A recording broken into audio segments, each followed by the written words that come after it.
This is a no-nonsense guide to the NBA Second Apron, specifically for dummies. Established by the Players Association starting in the 2023-2024 NBA season, there was a focus on creating more parity in the league. So firstly, let's go over the money aspect to get a baseline understanding. For the 2025-2026 NBA season, BRI, basketball-related income, the total league revenue is set to be around the $9,276 million mark. This money is made through TV deals, tickets, sponsorships, concessions, and everything in between. Good God, that's absurd, that number, holy shit. The players get 50% of that over $9 billion, which is then divided up by 30 teams, and yeah, that would leave $154.6 million per team to spend on players. This $154.6 million figure is what we here call the soft cap. The only thing teams have to do is spend at least 90% of that soft cap. They are not obligated to do anything else. They can spend 90% and lose 82 games if that's the route they want to go. Now, it's called a soft cap for a reason, because you're actually allowed to spend over it. Teams can go more than $30 million past the $154.6 million mark using exceptions like bird rights. Teams get to keep their guy who's been there for 3 years, even if they're over the cap, or the mid-level exception. The team's broke, but the league gives them some cash to get a decent role player, which sounds weird at first, but it's just how the NBA keeps teams competitive without forcing a hard stop. But here is the next level. Once a team's total salary crosses $187.9 million, that's when the luxury tax kicks in. And this is where owners start sweating. Because now, for every dollar you spend over that $187.9 million tax line, there's a tax multiplier, and it increases the deeper you go. The first $5 million over the tax line, that's a $1.50 tax for every extra dollar. The next $5 million after that, it jumps to $1.75 per dollar. Then it hits $2.50, $3.25, and it keeps going. So if a team spends, say, $200 million total on salaries, they're not just paying $200 million.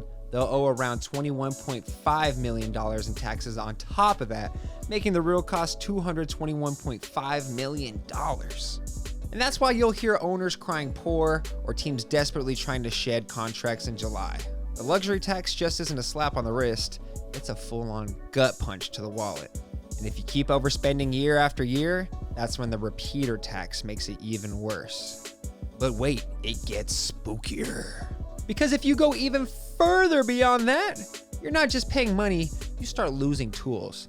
That's where the first and second apron come in, and those are the truly terrifying parts. The first apron, set at that $196 million mark, where you're not only getting taxed out your ass, but the waters start to get a little muddy. The two big things that come with entering the first apron is, 1, you can't sign players bought out by other teams, and 2, restricted trades. With teams not being able to sign bought out players, this hinders a squad immensely. Take the Phoenix Suns, for example.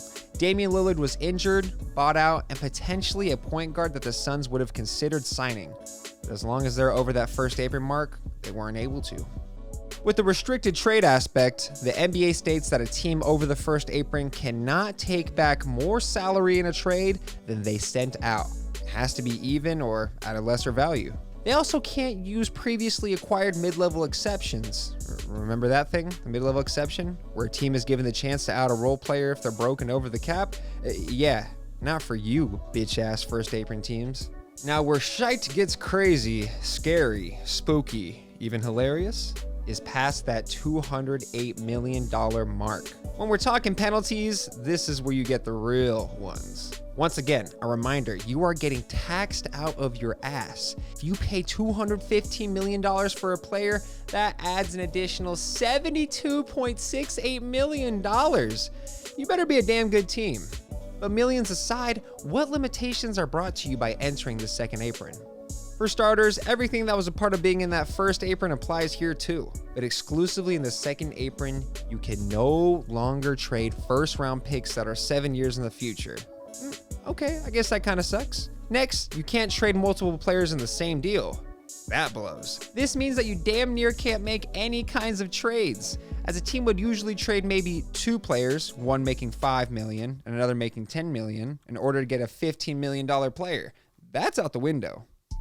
Teams also in the second apron cannot send out cash-in trades. Yikes. And lastly, maybe the most important, is that teams can't use trade exceptions from previous years. Well, Dash, what the hell is a trade exception? It's a credit a team with limited cap space gets when they trade a player away and get back less in return.